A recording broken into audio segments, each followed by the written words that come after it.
Hi friends, कैसे हो। Maths के विष्णु गुलाम आपका स्वागत है। आज हम नई वीडियो लेकर उपस्थित हैं आपके सामने और उम्मीद करते हैं शायद आपको समझ भी आएगी और अच्छी भी लगेगी। ठीक है, और चैप्टर स्टार्ट किया है मेरा साधारण व्याज।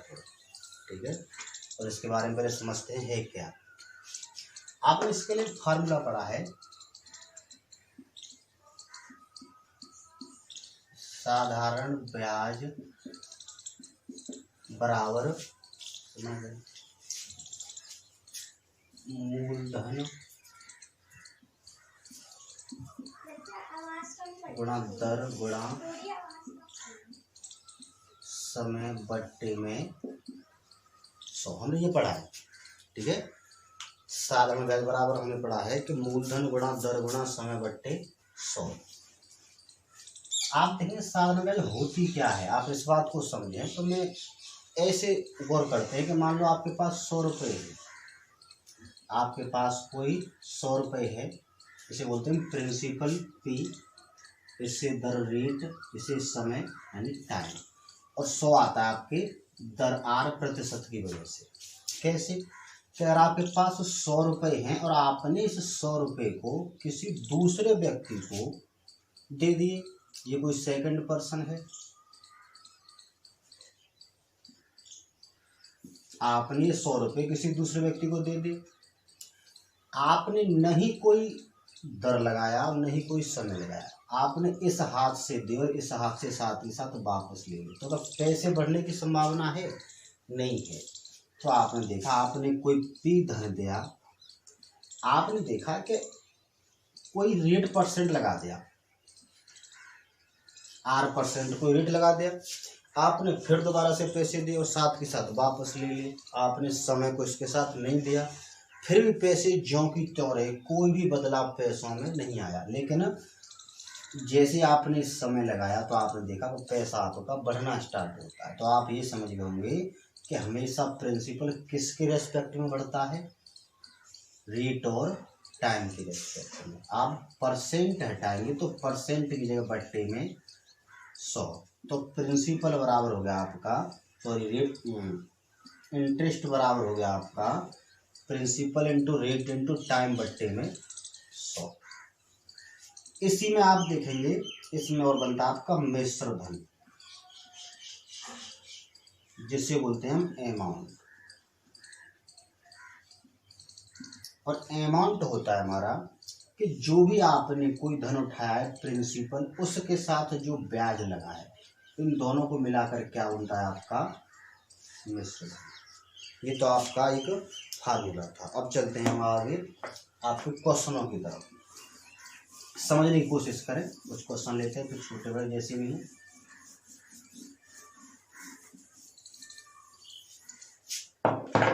इसको हम साइड में लिख देते हैं फॉर्मूले को कि साधारण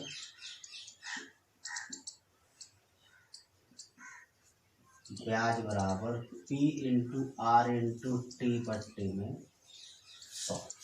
पहला क्वेश्चन लेता हूं मैं।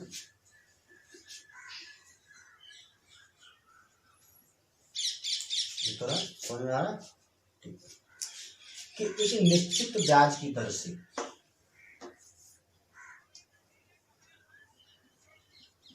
एक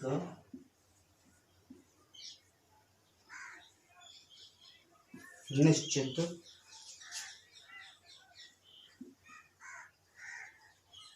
ब्याज की दर पर 800 रुपये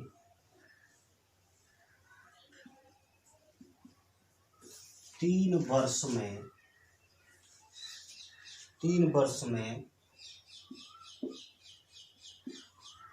956 रुपये हो जाते हैं। तो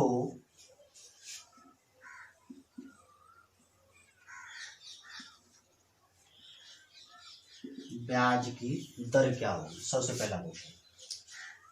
तो आप यहाँ पे एक चीज समझें कि आपके पास प्रिंसिपल कितना था, 800 रुपये थी, और आपका अमाउंट बन के तैयार हो गया 956 रुपये। ये कितने वर्ष में हुआ है, भाई 800 रुपये 956 बन गए हैं, कितने 156 रुपये आपको प्राप्त हो गया ब्याज, लेकिन कितने वर्ष में, 3 वर्ष में। कितने वर्ष में, 3 वर्ष हो गया आपका 156 रुपये का ब्याज। तो आप यहाँ से ऐसे समझें कि 3 वर्ष में 156 रुपये का ब्याज, तो 1 वर्ष में ब्याज हो गया आपका कितना भाई, 52 रुपये। भाई 3 पंजे 15, 3 दूनी 6, 1 वर्ष में ब्याज 52 रुपये है। तो आप ये देखेंगे कि 52 रुपये ब्याज प्राप्त होता है कितने रुपए पर, 800 रुपये पर 1 वर्ष में, और इंटू में 100।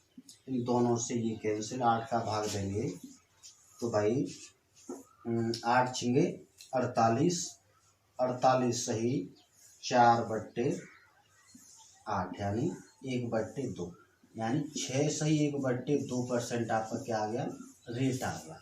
आप ऐसे भी नहीं करते, आप फॉर्मूले से लगाते हो। कैसे लगाते कि I बराबर PRT और बट्टे में 100।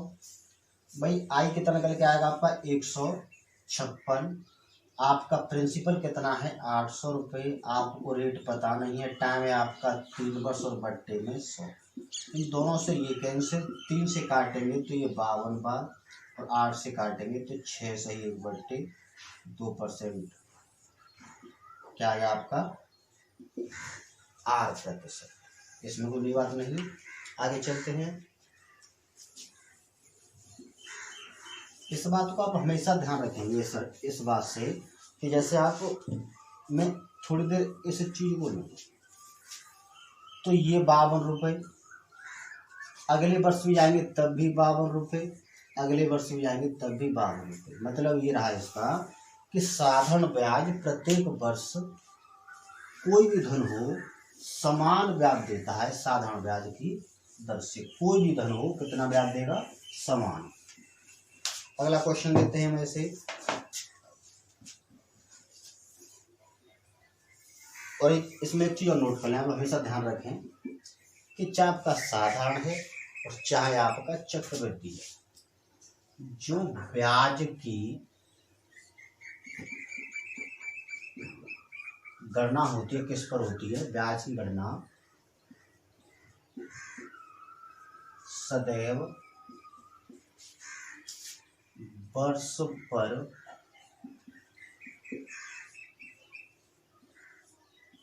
की जाती है। ब्याज की गणना सदैव वर्ष पर की जाती है। इस बात को आप हमेशा ध्यान रखें, इस पॉइंट को। जैसे क्वेश्चन लेते हैं कि 800 रुपये का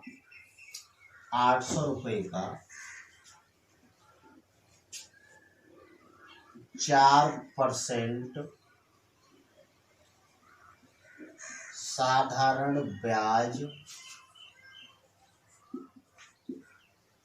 की दर से 6 माह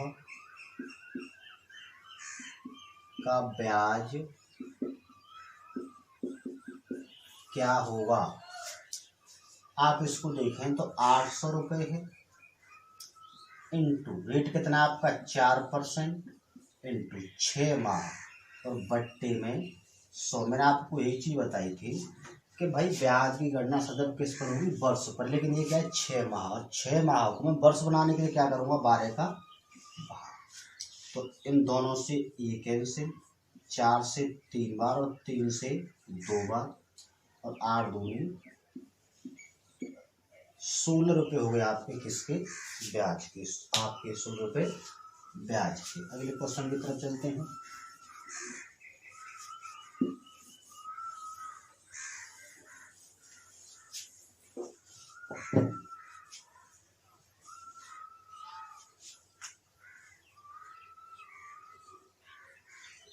देखिए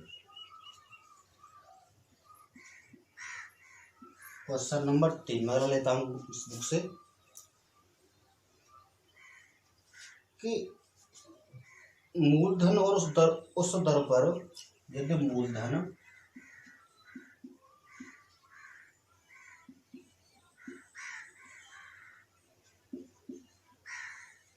मूलधन और उस पर 1 वर्ष के ब्याज के बाद और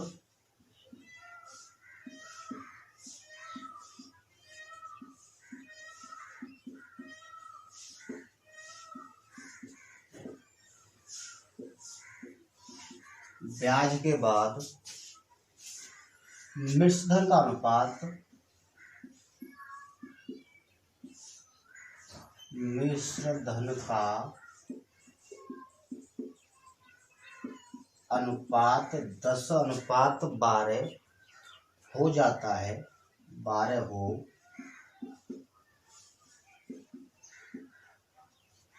तो ब्याज की दर ज्ञात कीजिए। भाई प्रिंसिपल और आपका जो अमाउंट है इसका आपको इस रेशियो दे रखा है 10 से 12, 10 से 12। तो 10 रुपए थे आपके पास और वो 12 बन गए एक वर्ष में। तो आपने देखा ब्याज कितना हो गया 2, लेकिन कहाँ से हो रहा है 10 रुपए से इंटू में 100, इससे ये कैंसिल, आपका रेट आ गया 20%। आपका रेट आपका तैयार हो गया 20%। आगे की बात करें, अगला क्वेश्चन क्या होगा।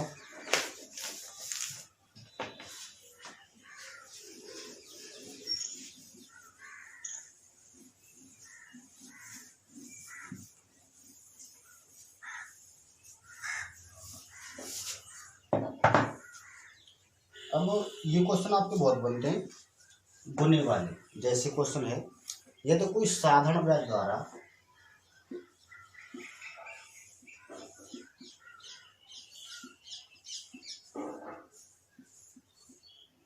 यदि कोई साधारण ब्याज द्वारा किसी दर से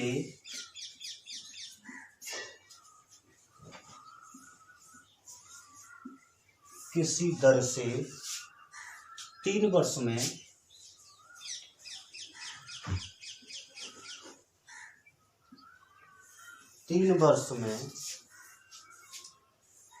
वह राशि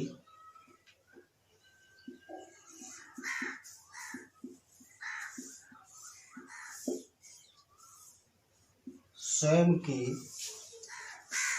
7/6 गुनी हो जाती है तो ब्याज की दर ज्ञात कीजिए। हमसे दर पूछिए, तो दर ज्ञात कीजिए।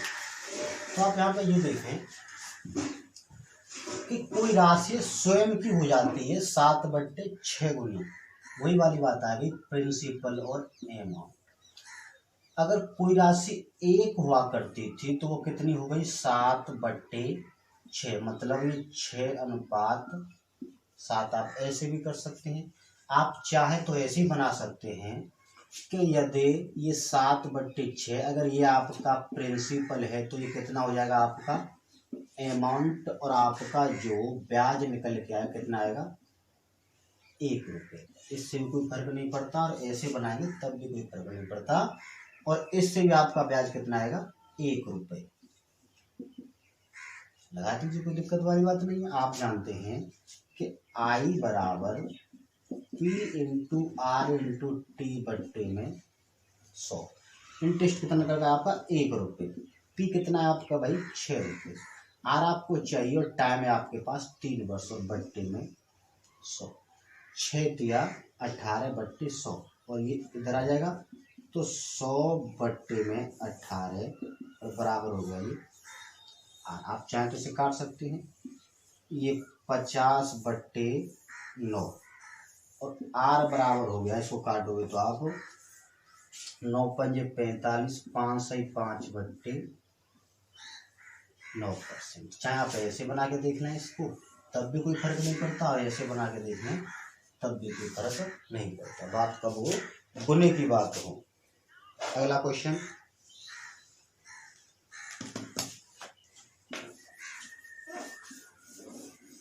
समझ आ रहा है तुम्हें?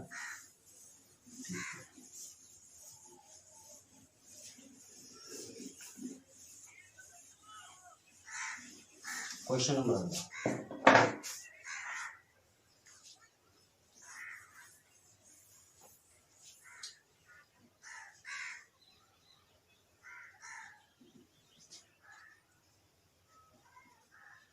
किसी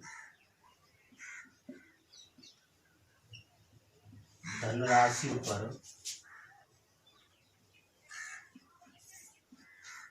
साधारण ब्याज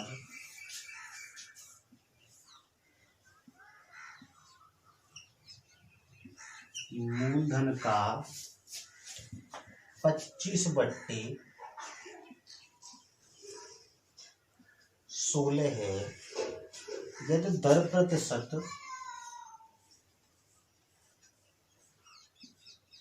दर प्रतिशत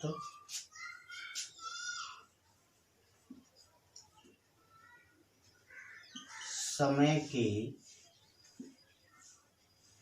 संख्यात्मक मान के समान हो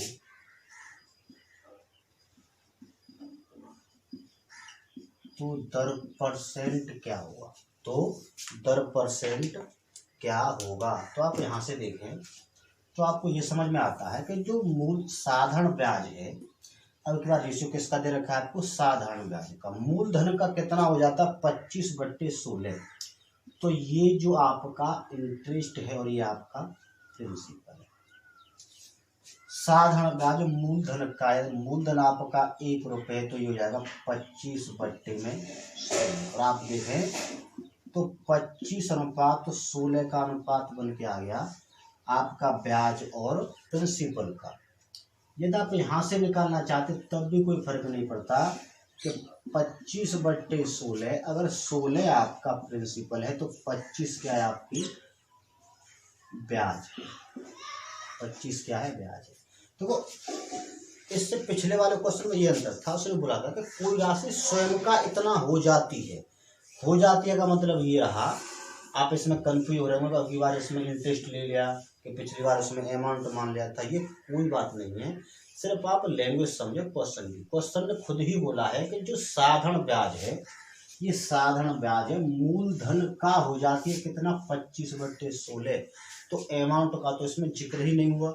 लेकिन पिछले वाले क्वेश्चन में आप देखेंगे तो उसने खुद ही बोला है कि कोई राशि स्वयं का इतने गुना हो जाती है, इतना हो जाती है, तो स्वयं का यानी खुद का वो अमाउंट बन जाता है बाद का। यही अंतर है इन दोनों में, लगा दीजिए, कोई फर्क वाली बात नहीं है। लेकिन इसमें एक अंतर है कि रेट और टाइम आपका क्या है, सेम है। इसमें कंडीशन दे रखी है दर परसेंट और समय क्या है, दोनों समान है। तो लगा दीजिए, कोई फर्क नहीं है इसमें कि भाई वही है, इंटरेस्ट बराबर P × R × P। इंटरेस्ट कितना आपका 25 बराबर प्रिंसिपल कितना आपका 16, रेट आपको चाहिए। टी आप यहाँ से लगा सकते हैं कि टी और आर बराबर है, तो मैं टी की जगह आर ही रख सकता हूँ बट्टे में 100। अब आप यहाँ से इसको इधर ले जाएंगे तो 2500 और बट्टे में ये 16 बराबर R²। और ऐसे आप स्क्वायर को हटाएंगे तो इस पर वर्गमूल आ जाएगा, तो R² को हटाने से अंडर रूट में 2500/16 होगा आपका 50/4, यानी 25/2 12 से 1/2% आपका क्या हो गया रेट। इस कंडीशन में एक चीज रहेगी कि जितना आपका रेट है उतना ही आपकी समय रहेगा, कोई फर्क नहीं पड़ेगा इस चीज से। आप हमेशा ध्यान रखें, आपको बहुत जगह सूत्र मिल जाते हैं ऐसे क्वेश्चनों के, अगर इतना गुना हो जाए तो आप क्या करें। तो आप इस चीज में देखते हैं कि भाई बनने को अलग थोड़ी नहीं है, आप देखें तो सेम टू सेम सिंपल का सिंपल क्वेश्चन है। क्योंकि आप ये पढ़ लेते हैं कि अंडर रूट में A/B और इंटू में 100 ऐसे लगा दी। लेकिन इस बात को समझना बहुत आवश्यक है कि ये कभी कभी आपका जरूरी तो नहीं कि आप ये अमाउंट बन रहा हो या फिर के आपका ब्याज बन रहा हो, दोनों एक साथ काम नहीं आते। अगला क्वेश्चन,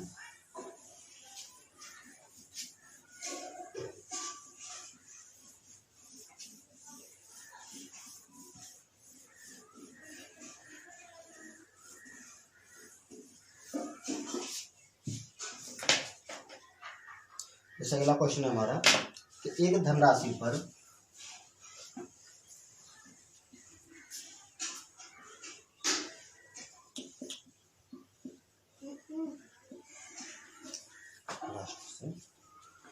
पाँच वर्षों का साधारण ब्याज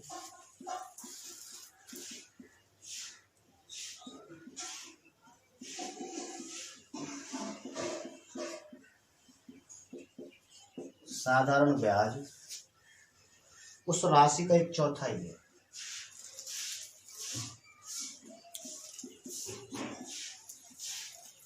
उस राशि का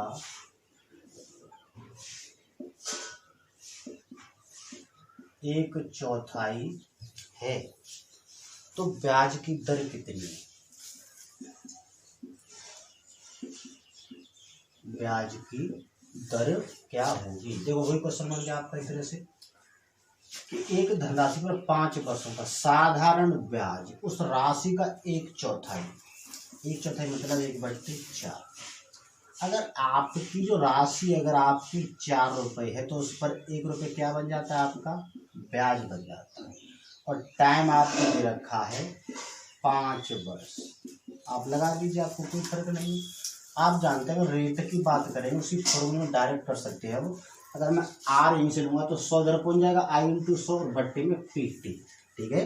तो आर हो गया आपका आई कितना है? 1 कितना पैसा इंटू में 100 और भट्टे में 4 इंटू 5 यानी प्रिंसिपल इंटू 4 पंजे 20 और 20 पंजे 100।